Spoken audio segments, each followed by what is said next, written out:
Hello, Milwaukee! So here's American Family Field, the home of the Brewers, and where the man we're going to visit today has broadcast games for many years, and for the team for 54 years. And he's buried not far from here.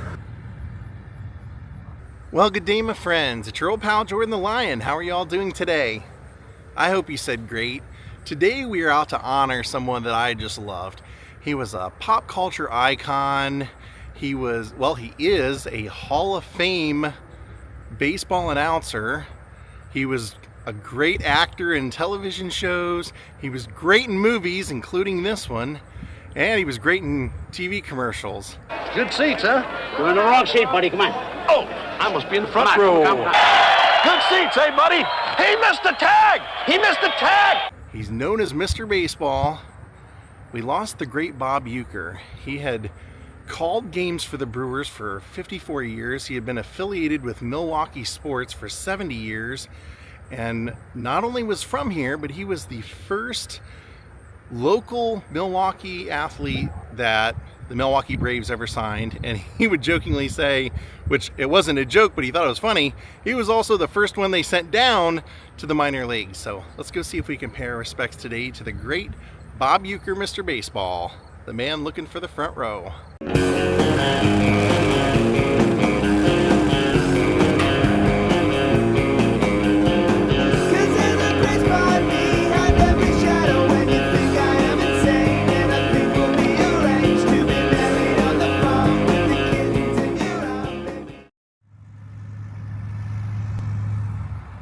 All right, I finally found section 49, which is where he is.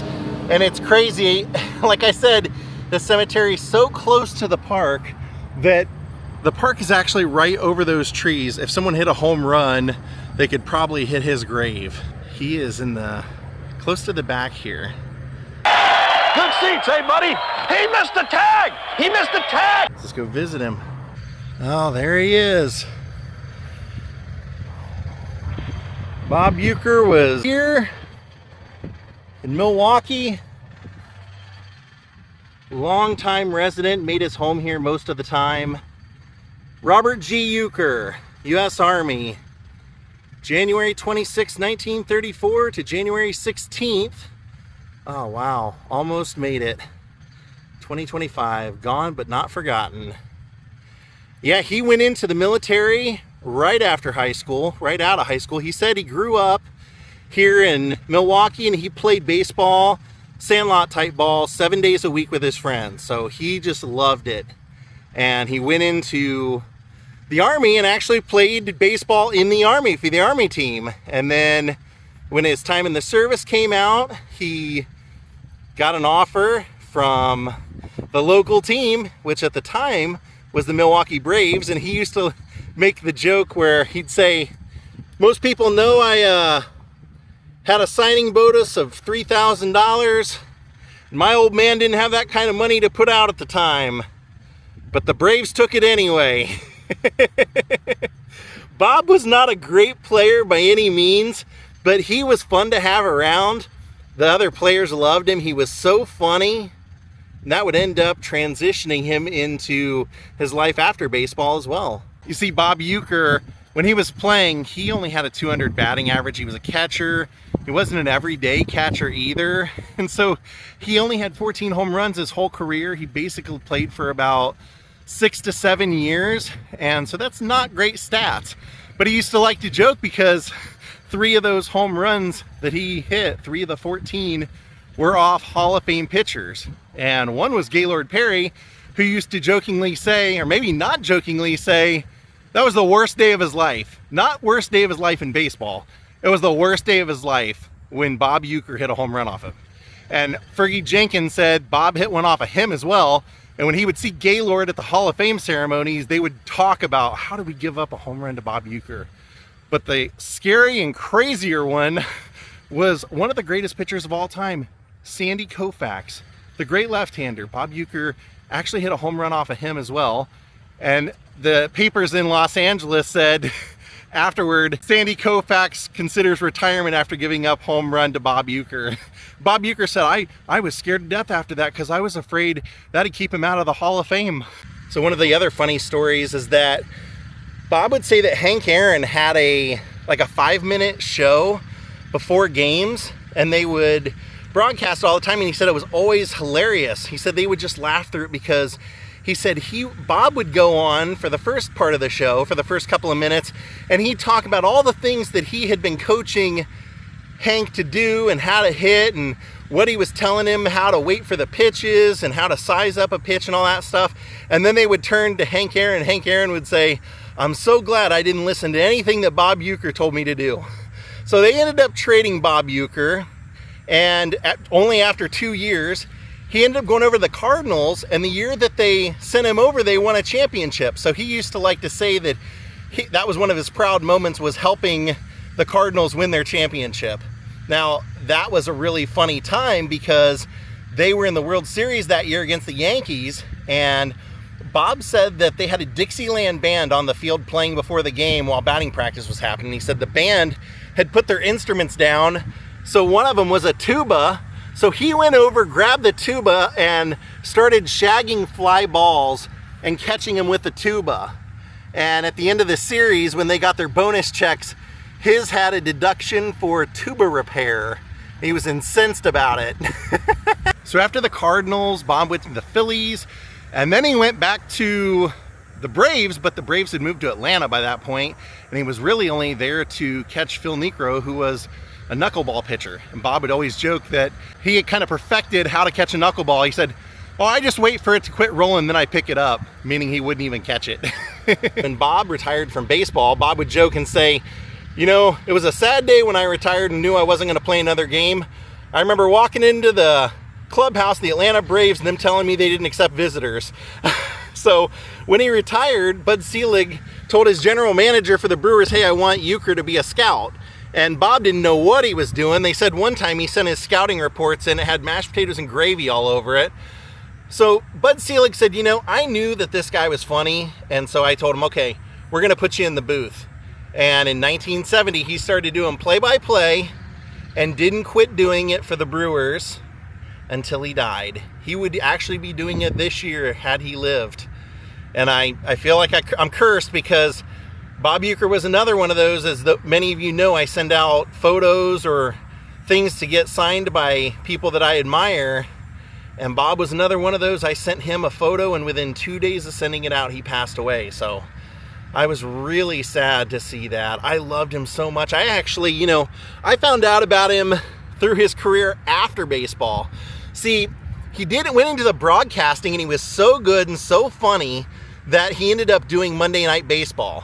And he was so good at that one night he was doing stand-up in a club, and somebody that booked for the Tonight Show saw him and said, "You're too funny to be doing this. I want to put you on with Johnny Carson." So he went on with Carson. Carson loved him so much that Bob said Johnny had him back like 4 times within the first couple of months, and then he basically became a regular. Most kids have a dream. They want to be a baseball player, a fireman. When you were a little kid, was that the goal you'd set for yourself? But I think it happened before I was born. You have a lot of kids prior to being born, 5-6 months before they're born, just laying there and doing nothing. Just with sit-ups, doing just against the wall cavity, just pushing back and forth. My mother was not a big woman, but a decent size where I was able to run around a little bit. He was on the show over 100 times, and he could always get Johnny cracking up, falling behind his desk. He was so good at those appearances. Then he started doing commercials, TV, movies, and that's kind of where I found him first. I found him watching Mr. Belvedere and Major League. Bob was so funny that Hollywood came calling, and he didn't want to give up his baseball job. To him, baseball was life, and so he worked it out to where he would do Mr. Belvedere, and he actually did it for 6 years. They would film it in the off season when he wasn't working. Now, occasionally, because they were a fall show, they would be filming in September, and the Brewers didn't always have the greatest record. So a lot of the times they were not in postseason baseball. But when they were, he would have to go work his TV job, and it broke his heart to not be there for the games. But if you've ever seen Mr. Belvedere, you know how worth it was. He was hilarious. He played the head of the family. Mr. Belvedere was the housekeeper they brought in to help take care of the family, and Mr. Belvedere and George Owens would always be butting heads. There was a funny story that Norm Macdonald told. He said that, you know, he met Bob Uecker at a spring training game, and they became fast friends, and he actually thought Bob was the funniest person he'd ever met. He said the quickest, most bizarre humor, off the cuff, and he just loved to make people laugh, so it was even better. And he said, one time Bob Uecker said, you know, I used to be on TV, Belvedere. He said, me and Belvedere became great friends, and back in the back of the craft services, they'd have a little frying pan. So I'd fry up mozzarella cheese for him, and he just loved it. And he goes, and then one day, the suits called me in. They said, quit feeding Belvedere. So the show's great. The show is hilarious. But I think a lot of people know the great Bob Uecker for Major League. The director of Major League knew how great Bob was. He actually came to Bob and said, I want you to be in this movie, and you can basically just ad lib. So a lot of that movie, that was all stuff Bob would say jokingly throughout his whole career, like it's a bit outside. How are these guys laying off of that one? Lined up in his first offering, just a bit outside. Hello, Tribe fans. Welcome back to Major League Baseball. Sort of. You know that part where he goes, the post-game show's brought to you by, and he's looking around, he goes, ah, Christ, who cares? There's one point where he cusses on the air. The guy next to him says, you can't say that on the air. He goes, oh, hell, nobody's listening anyway.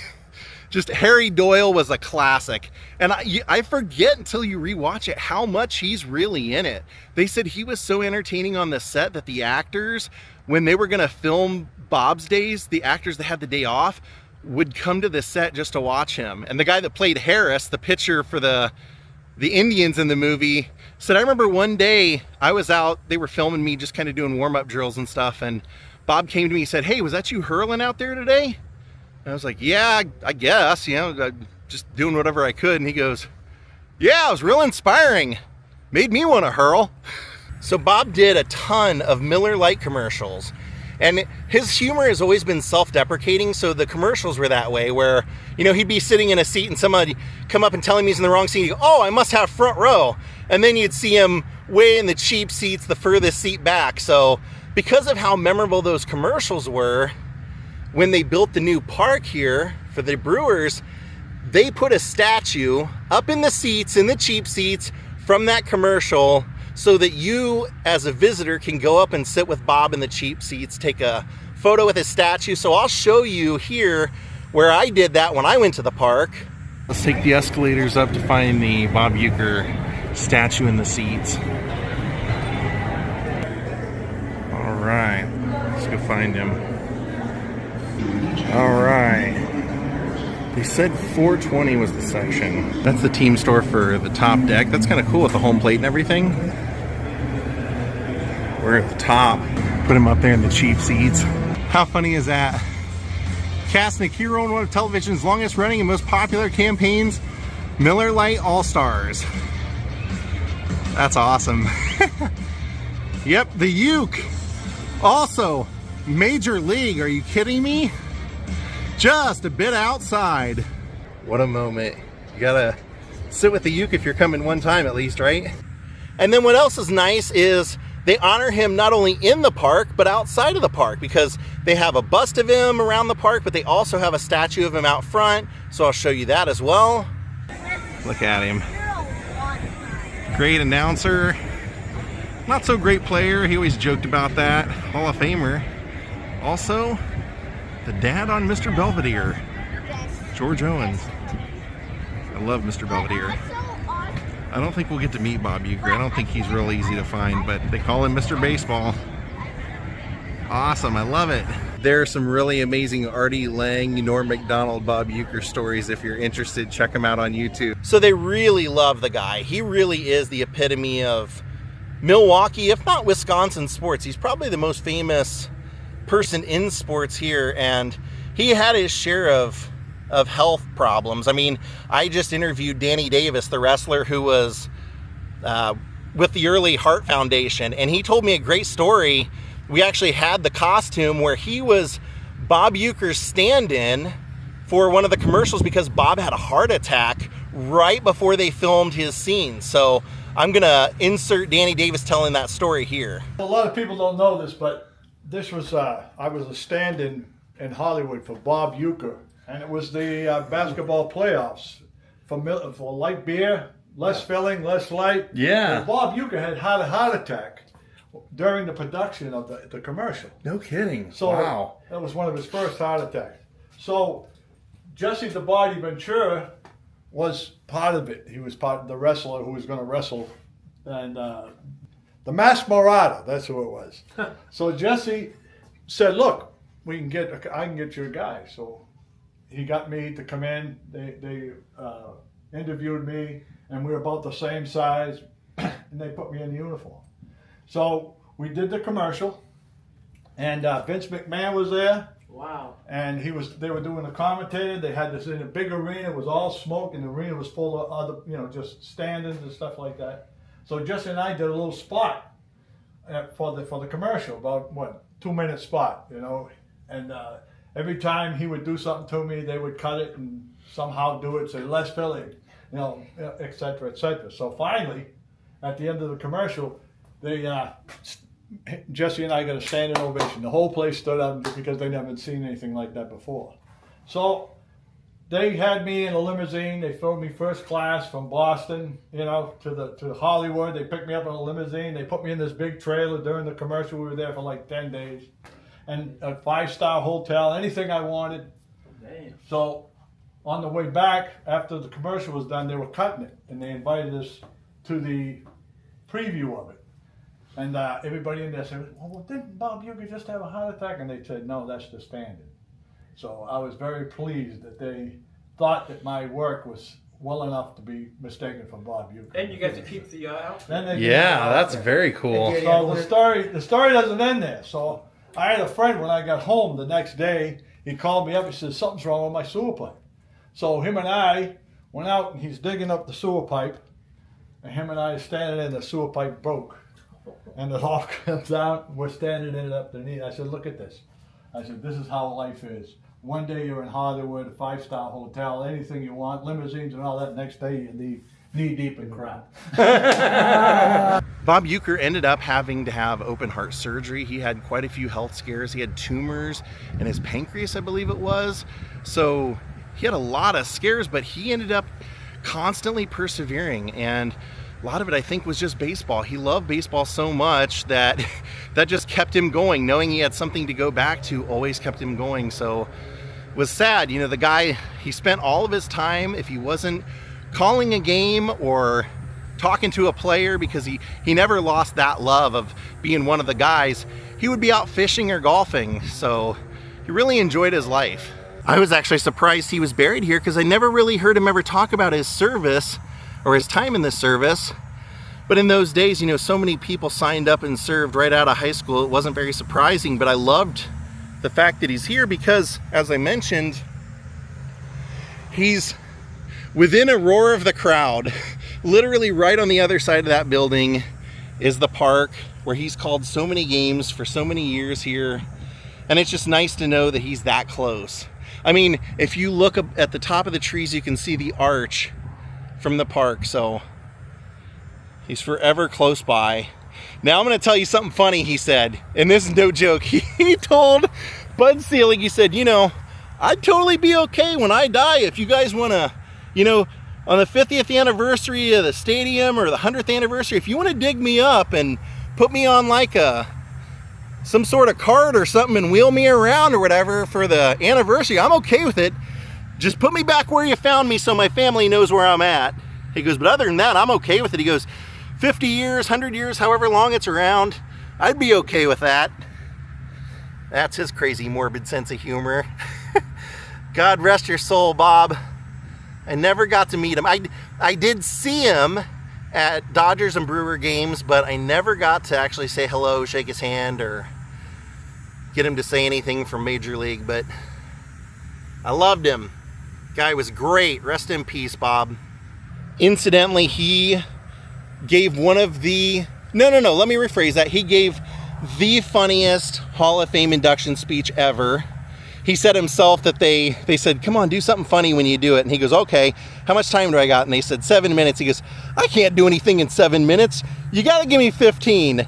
So they go, okay, Bob, we'll give you 15 minutes. And then when they, like Bob Costa said, hey, where are your notes? He goes, I don't have any notes. I'm going to wing it. And he did. He went out there, went through all of his material, made everybody laugh for 20 minutes. And to this day, when I go visit my 97-year-old grandpa, he still talks about Bob Uecker being Mr. Baseball and being the funniest guy you ever heard. And most of the times that I'm there, I catch him watching the Bob Uecker documentary. So it's great that someone I love from a movie, my grandpa loves so much. I love in his induction ceremony, he says, I don't like to make it seem like I have sour grapes or anything, but I felt like I should have been inducted as a player. Have a great night, everyone, and goodbye.